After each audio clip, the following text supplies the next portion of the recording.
Sony just shook up the smartphone world with a bold move that's sure to spark debate. The Xperia 10-7 is here, and it's ditching the brand's signature design for a camera bar that screams, "We're not afraid to change." But here's where it gets controversial.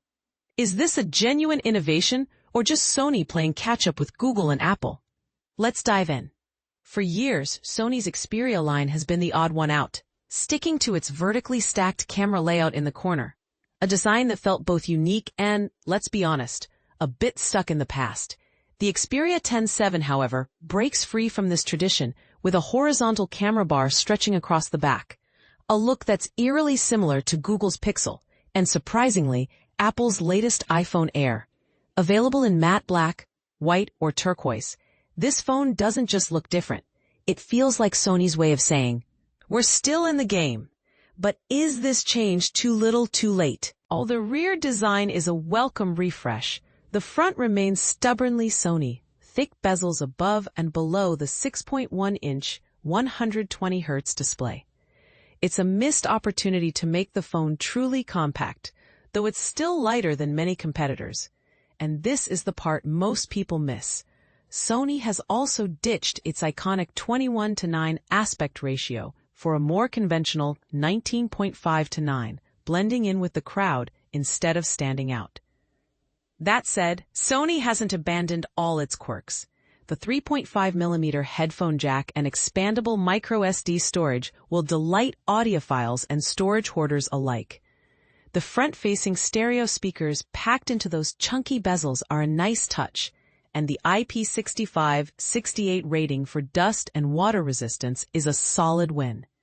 Plus, the side-mounted camera shutter button, once a unique feature, now feels like a nostalgic nod to Sony's camera heritage.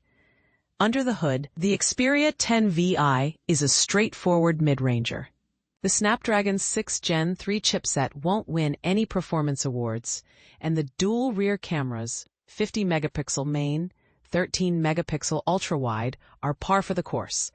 The 5,000 mAh battery promises 2 days of use, but wired-only charging feels like a step backward in 2023.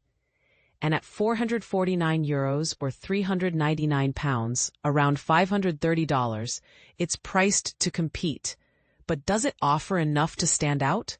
Here's the real question. Is Sony's redesign a sign of renewed commitment to the Xperia line, or is it a last-ditch effort to stay relevant?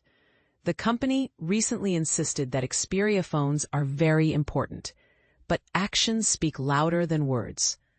Will this redesign extend to next year's flagship, or is it a one-off experiment? Let's hope it's the former, because Sony's unique take on smartphones has always been worth rooting for.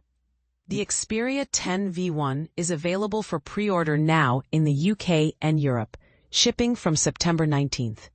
But before you hit that buy button, ask yourself, is this the Sony comeback we've been waiting for? Or just another mid-ranger in a sea of lookalikes? Sound off in the comments. We want to hear your take.